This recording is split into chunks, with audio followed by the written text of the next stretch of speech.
A video about this. A person I know sent me a text. I don't really follow the news anymore. It's not really my thing. I try to focus more on like nutrition and health and things of that nature. I'm trying to get away from the politics and the current events on this channel. But a friend of mine sent this to me, and apparently there was an 18-year-old man, an 18-year-old Texas man, that broke into a hospital. Okay. He attempted capital murder of a number of infants.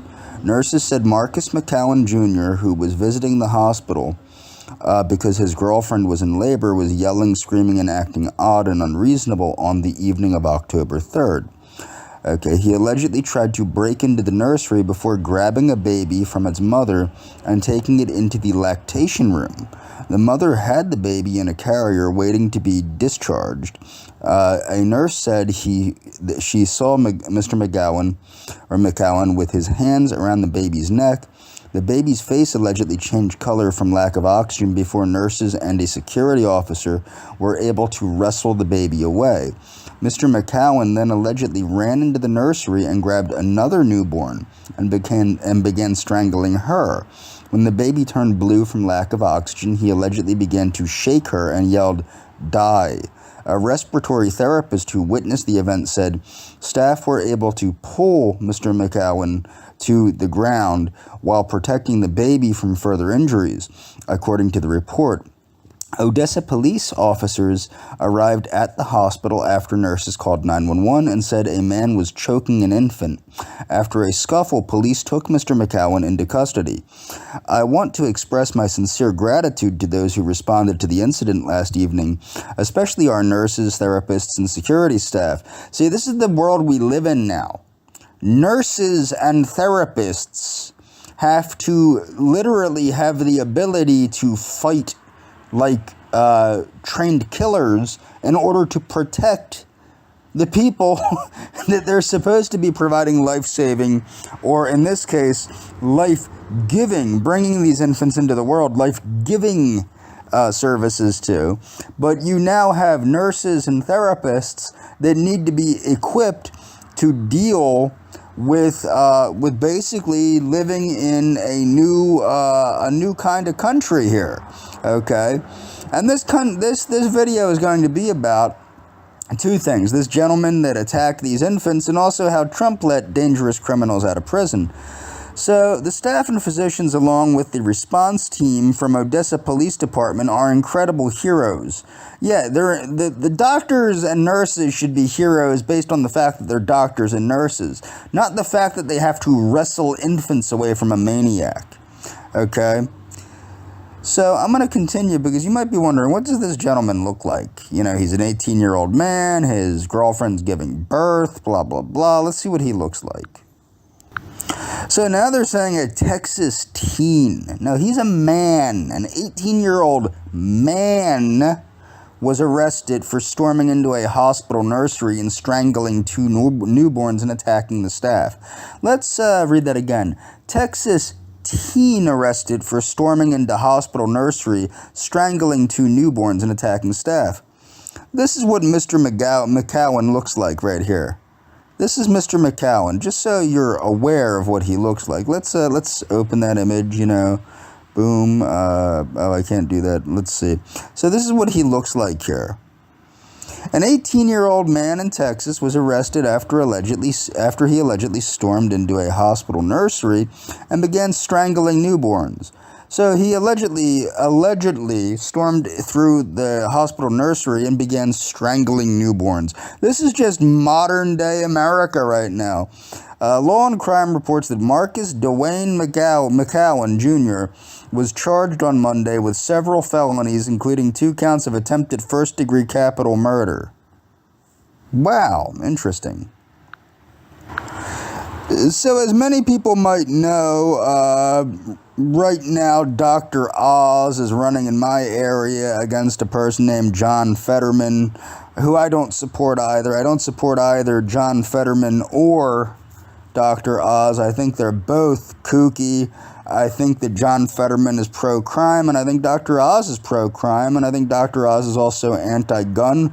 I do think that John Fetterman is less anti-gun. I don't think John Fetterman, I think he supports more common sense gun reforms than Dr. Oz, who called for a ban on firearms, okay, a New Zealand-style ban on firearms is what Dr. Oz called for, whereas I think the Democratic candidate, John Fetterman, wants more common sense reform. However, I don't trust either of them. I don't think either of them are good for my Commonwealth, and I don't support either of them. But I just wanted to start this off with, this nice little intro by Donald Trump here. Just so we're all clear on what Donald Trump's views are. Here we go. African Americans built this nation. African Americans built this nation. African Americans built this nation. African Americans built this nation. African Americans built this nation. African Americans built this nation. One of the things that always bothered me about Donald Trump was the way that he tried to make it appear as though illegal immigrants were somehow making up this wacky amount of crime in the United States. And I'm against illegal immigration. Hell, I'm against legal immigration. I actually think that we need to assimilate the people that are already here and make sure that we can actually take care of the people. Until we can take care of 100% of the people in the United States in an emergency situation, we don't need any more people in this country, unless they're born here of American citizens. That's my opinion. So let's look at some of the data sources. Now, people might go, well, how do you know, blah, blah, blah. Well, the people that Trump was letting out of prison were the ones that were committing a lot of the crime. So this is the Uniform Crime Report. So you have to remember that Hispanics a lot of times, Hispanics fall into the white category. Okay, generally speaking, Hispanics fall into the white category. According to the Council of La Raza, research obstacles undermine the census of Latinos in prison and Latinos in the criminal justice system because they're recorded as whites. So let's look at crime statistics, because you have to remember that Latinos are lumped in with Caucasians. Now, this is U.S. homicides from 1980 through 2017. The other thing that you have to understand, even in local police forces that record Hispanics don't make up that much of the crime they make up more of the crime than non-Hispanic whites, but especially for their proportion of the population, but they do not make up even a sizable portion of the population when it comes to looking at the crime statistics. So, right here, you will see the green line are black offenders. The blue line are white and Latino offenders, because remember, Latinos are lumped in with Caucasians. Okay, so regardless of whether a Latino is white, because there are some white Latinos, or whether or not they're mestizo, or whether or not they're Native American, most of the time, Hispanics are put into the Caucasian category when it comes to offenders. Now, the blue line is where whites and Latinos are for crime committed, and the green line is where the black crime is committed. This right here is homicide victimization by race. So these are the victims. Okay, so you can see blacks make up a more sizable portion of the victims, okay? But these are the homicide offending rates. So remember, the blue line is generally whites and Hispanics, and the green line here is generally black committers of homicide. Okay, this is homicide by race, so this is homicide offending by race. This is what you see here. And I would encourage people to follow this link and check it out for themselves. I'm going to move on. Strange, Trump boasts about his criminal justice reform, but yet his Justice Department wants these same people that he let out back in prison because they're dangerous. So 5 former inmates assembled on the White House stage weren't scheduled to speak, but President Trump couldn't help himself. Where's Gregory Gregg? He said. Come on, get up here. From behind, the president, Gregory Allen, saluted. and then made his way to the microphone 2 months ago. I was in a prison cell, and I am in the White House. Okay, declared Allen, a Florida resident who had been freed under Trump's signature criminal justice legislation that's continuing to make America, quote, great again. Okay, the gathering in April was a triumphant celebration of the First Step Act, the most sweeping overhaul of the federal criminal justice system in a generation since its passage nearly a year ago. The law has led to the release of more than 3,000 inmates, tens of thousands at this point, including Allen, who was convicted of cocaine trafficking. Including Allen, who was convicted of cocaine trafficking. Including Allen, who was convicted of cocaine trafficking. Mind you, when people are trafficking in drugs, a lot of times there's other crimes that are connected to that, whether it's human trafficking, prostitution, child abuse, domestic abuse, murder. There's a lot of things connecting to this. This is why the Biden crime bill attacked drug crimes so much. And this is why when Rudy Giuliani was the mayor of New York, he attacked small-time offenses so much, is because when you attack low-level crime and you attack drug crimes, you are going to get criminals off the street. Generally, if somebody is committing crimes, generally speaking, they do not have respect for the law. They're committing other crimes too, such as aggressive, violent crimes. President Trump appeared on stage in Columbia, South Carolina with Tarisha Bannister, who spoke about how the First Step Act helped her get out of prison early. The Justice Department, though, had never wanted to let Allen out of prison. In fact, even as he and Trump shared a joyous embrace on television, federal prosecutors were trying to persuade a judge to put Allen back behind bars. The president has repeatedly pointed to the First Step Act as one of his administration's chief bipartisan achievements and one for which he is personally responsible. The reason this is a bipartisan agreement or achievement is because he was giving the crazy let them out of prison liberals everything they wanted. But cases like Allen's expose a striking rift between the White House allies who supported the law and the Justice Department officials now working to limit the number of inmates who might benefit from it. DOJ is pushing against the will of the people and the will of Congress. The will of the president, said Holly Harris, a conservative activist and leader of the Justice Action Network, who worked with Congress and the White House to pass the law. So you have conservatives pushing to let dangerous criminals out of prison. Vice President Pence and others cheer for senior advisor Jared Kushner during a signing ceremony for the First Step Act in the Oval Office. Jared Kushner was a big pusher of this. Okay, Harris noted that before the law's passage, then Attorney General Jeff Sessions was a vocal critic of reducing prison sentences. Yes, because you're letting people out of prison that need to be in prison.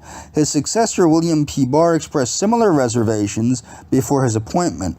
The First Step Act aims to lessen long-standing disparities in punishment for nonviolent drug offenses. Again, nonviolent drug offenses are the best way to take violent offenders off the streets, because you might not even know of violent crimes they committed. But what we do know is when you put people in prison for offenses such as crack cocaine, the violent crime goes down. Okay, having 5 grams of crack, a form of cocaine that is more common among black drug users. So this is what was funny. A lot of people like Kamala Harris said Joe Biden was racist because the Biden crime bill promoted these stiffer sentences for crack cocaine.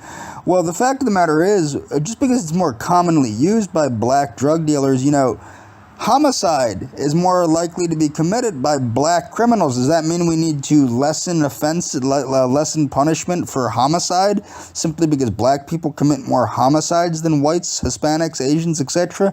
I don't think so. Federal prosecutors are arguing in hundreds of cases that inmates who have applied for this type of relief are ineligible, according to a review of court records and interviews with defense attorneys. In at least half a dozen cases, prosecutors are seeking to reincarcerate offenders who have been released under the First Step Act. The department has told federal prosecutors that when determining whether to challenge an application for early release, they should consider not the amount of crack an inmate was convicted of having trafficking, but rather the amount that the court records suggest they may have actually had. And that's an important thing to point out too. Okay, the government's position is that the text of the statute requires courts to... and I'm going to move on here because this is getting boring, but I encourage people to read this for themselves. So a lot of people wrongly said that Biden got the head of the Taliban, who's now running Afghanistan, out of prison. That's not the case.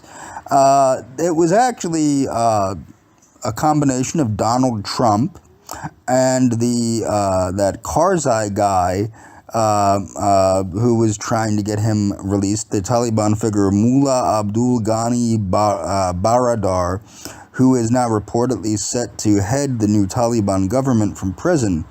Okay. So, Taliban took siege of Kabul on Sunday, blah, blah, blah. Baradar is a terror leader, and since then, a claim is being made on social media that Trump played a pivotal role in getting him released from prison in Pakistan a couple years ago. While many have been blaming Biden and even former President Barack Obama for the recent crisis in Afghanistan, it's true that Baradar was released in 2018 from a prison in Pakistan after the U.S. government under the Trump administration mounted pressure on the country. So it was the U.S. government under the Trump administration that mounted the pressure on that country. Following his release, Mike Pompeo and then Secretary of State even met with the fugitive leader in 2020 in a bid to start peace talks. Pompeo's meeting with Baradar was also covered by the press. Okay. The claim started going to... So as you can see, it's Trump that got this dude released from prison, not Biden, not Obama. Moving on. So what were the accomplishments of the First Step Act? And ask yourself, do these sound like things that conservatives would be fighting for? Retroactive application of the Fair Sentencing Act with reduced the 100-to-1 crack cocaine sentencing disparity in 2010 has benefited over 2,000 people with sentence reductions that average nearly 6 years. African Americans comprise 91% of those receiving reductions. 341 people have been approved for the elderly home confinement pilot program. So these are just old people that they want to let out of prison. 107 people have received compassionate release sentence reductions. That was including a grandmother that was a crack trafficker that was let out of prison because Kim Kardashian said so after she met with Trump, because Trump was told what to do by movie stars like Sylvester Stallone and Kim Kardashian and Kanye West. These are the people that were running the White House along with Jared Kushner when Trump was president, because, the kind of Republican that Trump was a banana Republican. Expansion of good time credits implemented in July led to the release of approximately 3,000 in federal prisons. Average sentence reductions due to crack cocaine resentencing provision of the First Step Act. Boom. Okay, demographic characteristics of people resentenced under the First Step Act. Blacks make up 91%. Whites make up about 4%, Hispanics make up about 4%, 1% others. So that'd be like Asians and stuff like that, Asians, East Indians, what have you. And I think that proves it. That's all for this video. Feel free to follow the links and check the stuff out for yourself. And yeah, that's all.